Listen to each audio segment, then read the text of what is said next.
Assalamualaikum warahmatullahi wabarakatuh. Letusan Gunung Tambora di Indonesia pada tahun 1815 adalah salah satu letusan gunung paling dahsyat yang pernah ada, yang menghancurkan Sumbawa serta menyebabkan hilangnya 3 kerajaan sekaligus cuy, yaitu Kerajaan Pekat, Kerajaan Tambora, dan juga Kerajaan Sanggar, dan memusnahkan tumbuh-tumbuhan dan pepohonan di wilayah tersebut cuy. Jadi guys, atensi.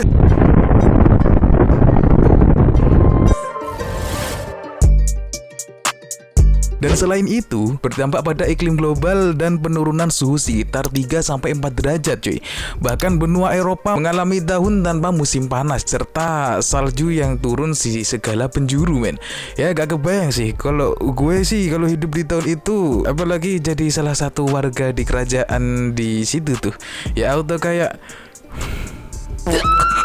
Namun letusan Gunung Tambora tidak lebih dahsyat dengan gunung yang akan kita bahas kali ini men, yaitu Super Volcano Yellowstone. Ya, Yellowstone pernah meletus hebat 3 kali, yaitu pada 2,1 juta tahun yang lalu, 1,3 juta tahun yang lalu, dan juga 640.000 tahun yang lalu men. Gunung Yellowstone ini bukanlah gunung biasa cuy, tetapi gunung super vulcano, yaitu letusan yang sangat jarang terjadi, tetapi ledakannya tuh yang sangat dahsyat men, dan jauh lebih besar daripada gunung berapi biasa. Jadi ya kayak gunung-gunung yang introvert gitu ya kan, sekali meledak duar, tapi ledakannya yang sangat dahsyat dan jauh lebih besar dari gunung berapi biasanya. Nah, jika diukur dengan skala V atau Volcanic Explosivity Index mencapai angka 8 V men. Ya sebagai perbandingannya, Gunung Tambora yang gue sebutin tadi ya kan mempunyai nilai 7 V. Ya gila sih, Gunung Tambora yang sedahsyat itu aja belum masuk super vulcano loh. Gimana yang super vulcano ya kan? Nah, di Indonesia sendiri aja nih ada salah satu gunung yang masuk dalam super vulcano, yaitu Gunung Toba. Across the surface of our planet, there are over 1,500 active volcanoes. Yellowstone atau kaldera Yellowstone ini terletak di Pegunungan Rocky ya kan, Rocky Gerung, gunung intelektual anjay.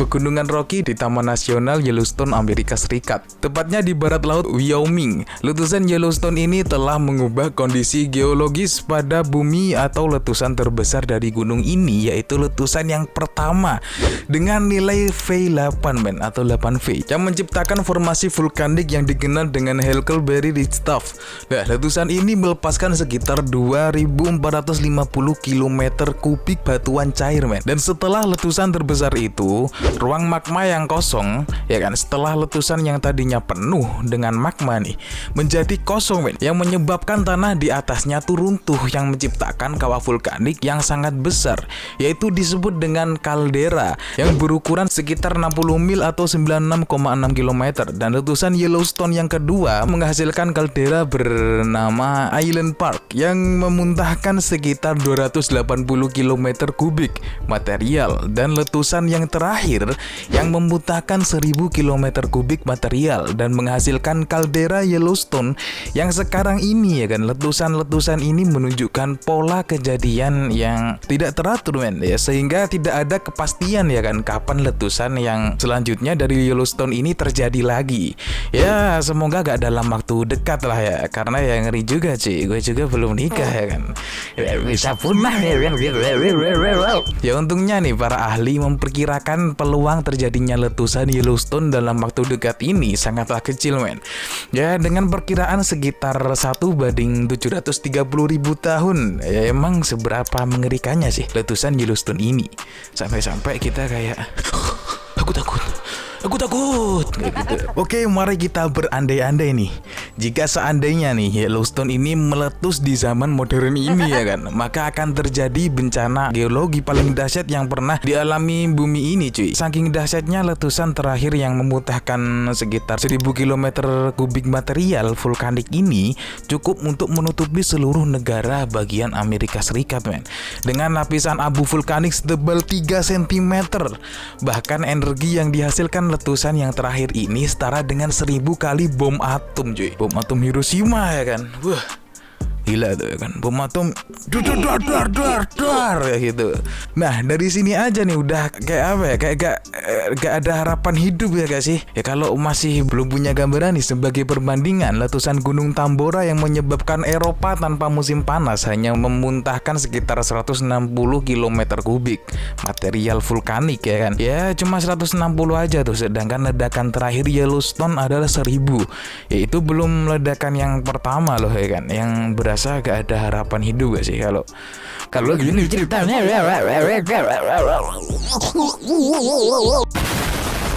Selain itu, dampak lokal yang terjadi jika Yellowstone ini meletus dengan radius ratusan kilometer adalah adanya aliran piroklastik, yaitu campuran gas panas, abu, dan batuan dengan suhu 1000 derajat Celcius akan melaju dengan kecepatan 100-700 km per jam. 100-700 km per jam itu lu mau lari sekenceng apapun ya, termasuk naik Supra bapak pun ya kan, yang batoknya tuh geter itu ya, udah gak bisa men. 100-700 km per jam tuh udah kecepatan yang kayak Rossi kayak gitu. Kecepatan ini udah cukup untuk menghancurkan semua kehidupan baik manusia, hewan atau tumbuhan dalam radius 80-100 km. Piroklastik akışlar en ölümcül volkanik tehlikelerden biridir. Bir volkanın yamaçlarından aşağıya, vadilere doğru sıcak kaya, gaz ve toz çığları şeklinde büyük hızlarda hareket ederler. Secara umum, aliran piroklastik bisa menempuh jarak hingga 15 km dari sumbernya. Namun, secara teoritis dapat mencapai 100 km men. Ketika aliran piroklastik mendingin, mungkin kalian mengira gak bahaya tuh alirannya, tetapi ya nyatanya tidak cuy. Jika terjadi hujan lebat setelah letusan, maka aliran ini bisa bercampur dengan lumpur dan berubah menjadi sulur yang cepat bergerak seperti lahar. Dan jika kita terjebak, kemungkinan bisa auto bidah alam ya kan. Dan selain itu tadi ya kan, ada lava juga tuh yang akan menambah kehancuran itu. Itu kan yang radius ratusan kilometer. Lalu gimana tuh dampak radius yang ribuan kilometer men? Nah setelah letusan Yellowstone ini dalam radius ribuan kilometer akan menyebabkan hujan abu. Wilayah Amerika Utara akan mengalami hujan abu tebal yang dapat mencapai ketebalan sekitar 10 cm hingga 1 meter di beberapa daerah. Jangan salah paham dulu, ente ini jangan salah paham dulu. Faktanya ketebalan abu 1 cm itu aja tuh udah cukup untuk merusak infrastruktur sistem air seperti sungai kecil, sungai besar, bahkan saluran listrik, bahkan sungai gangga. Selain hujan abu, aktivitas seismik besar yang menyertakan letusan dapat memicu gempa bumi yang besar juga men, yang bisa mengakibatkan tsunami seperti yang udah gue jelasin tuh di konten ini nih ya kan. Nah, jika udah hujan abu dan gempa, bahkan tsunami nih, maka negara-negara di Amerika Utara akan lumpuh total men. Baik transportasi, ekonominya, bahkan kesehatan masyarakatnya cuy. Kalau di posisi gini kayaknya udah gak mikir sehat apa enggak sih, tapi lebih ke mati apa gaknya sih ya kan. Itu kan dampak yang dialami secara beberapa wilayah aja. Lalu gimana tuh dampak secara globalnya nih ya kan. Ya katakanlah lu selamat gitu ya kan dengan dampak radius ratusan dan ribuan kilometer nih. Tapi jangan senang dulu ente ini ya kan, karena kemanapun lu pergi maka akan terkena dampaknya juga cuy. Ya karena partikel abu dan sulfur dioksida yang dilepaskan ke atmosfer akan membentuk lapisan aerosol yang akan memantulkan sinar matahari kembali ke angkasa, alias bumi akan mengalami kegelapan. Lalu boy datang untuk menerangi bumi, akan mengalami kegelapan yang entah dalam waktu berapa lama. Dan setelah itu mengakibatkan suhu global turun 3-5 derajat Celcius men selama beberapa tahun. Dan keadaan ini serupa tuh dengan yang terjadi setelah letusan Tambora men pada tahun 1815. Tetapi Yellowstone ini lebih parah men dampaknya, yaitu letusan Tambora yang segitu dahsyatnya aja cuman menurunkan suhu global sekitar 1 derajat aja ya kan. Nah ini itu tuh sampai 3-5 derajat loh. Ya gak kebayang anjir kayak apa mencekamnya ya kan. Nah jika bumi ini udah dalam keadaan gelap dan suhu menurun secara global, maka dampak selanjutnya akan menyebabkan gagal panen secara global men. Gimana gak gagal panen cuy? Cahaya matahari aja udah gak ada ya kan. Ya gimana mau hidup tuh tumbuhan ya kan, apalagi ente. Nah setelah gagal panen akan terjadi bencana kelaparan. Sakit gitu. Lu kayak busung lapar katanya, kayak tinggal tengkorak doang sama kulit ya kan. Terus lu kayak Nah setelah gagal panen akan terjadi bencana kelaparan atau konflik geopolitik. Bahkan akan terjadi kepunahan beberapa spesies hewan karena kondisi seperti ini men.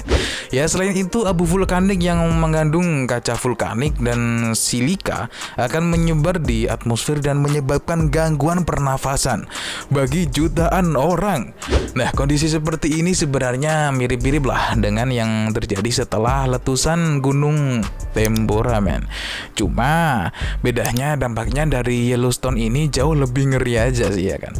Ya karena kan gunung ini kan besar cuy. Terus letusannya juga gak ngira-ngira. Apa kita bahas aja kali ya letusan gunung Tambora ya. Lu ente semua komen ya kan. Dan gimana sih kok gunung Yellowstone ini bisa sedahsyat itu ketika meletus? Ya karena gunung ini beda dari gunung-gunung yang lain cuy. Gunung ini tuh gunung eksklusif men. Gunung Yellowstone ini mempunyai sistem magma yang luar biasa besar dan kaya akan material vulkanik. Bahkan sampai miliaran ton tuh magma yang siap meledak kapan aja ya kan.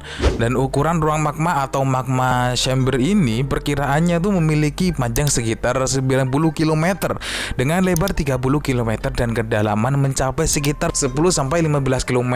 Ya ngeri juga sih, gak ngebayangin tuh gedenya kayak gitu ya kan. Dan juga magma Yellowstone ini mengandung sejumlah gas seperti karbon dioksida, sulfur dioksida, dan uap air, yang mana gas-gas ini terperangkap di bawah kerak bumi men, yang mengakibatkan tekanan gas yang sangat tinggi. Dan ketika gas ini terjebak dan tekanan terus meningkat seiring waktu yang lama, maka pada akhirnya akan menyebabkan letusan yang sangat dahsyat men, yang mendadak dan eksplosif. Nah sementara itu magma Yellowstone ini berbeda dari magma pada umumnya men. Magma Yellowstone ini mempunyai rasa vanila. Ya enggak lah. Magma Yellowstone ini jenis magma yang sangat kental dan sulit mengalir cuy. Ya kekentalan ini membuat gas tidak mudah keluar sehingga tekanan di dalam ruang magma itu meningkat cuy secara drastis. Ya sebelum akhirnya meledak ya kan. Gimana nih? Udah pada ada gambaran gak nih seberapa mengerikannya Yellowstone ini ya kan? Ya merasa bersyukur aja sih gue gak hidup di zaman itu ya kan. Gak ada harapan selamat anjir, apalagi. Oke sekian dulu pembahasan kali ini. Kurang lebihnya gue mohon maaf ya kan. Dan gue Ferdinand Alfaruk pamit undur diri. Jangan lupa like, subscribe, dan juga komen sebanyak-banyaknya men. Wassalamualaikum warahmatullahi wabarakatuh.